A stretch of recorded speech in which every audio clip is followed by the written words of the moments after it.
Welkin Stone Shadap, a 21-year-old resident of Mawiong Rim in East Khasi Hills district of Meghalaya, is once again gearing up to break the record for the longest distance walked in a single day. On the 13th of February 2024, accompanied by his father, Shadap embarked on a journey from Guwahati in Assam to Shillong, the capital of Meghalaya, with the ambitious goal of surpassing the 100-kilometer mark within a single day.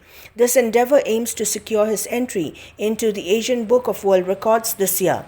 Notably, Shadap previously achieved a remarkable feat on the 26th of January 2023 by covering a distance of 101.54 kilometers in 19 hours and 33 minutes. His route took him from Mawiong Rim to Soringham, back to Mawiong Rim, and then from Mawiong Rim to Saiden in Ribhoi district. Hiwan nang no Guwahati. Kat no kilometer flyat. Frapsan kilometer pin kot kat no kilometer. 4 kilometer. Mentah pidan hang ni apa rendang beri Mawiong Rim. Ti pin lek pen kot situ no. Kat sudut 4. Toh.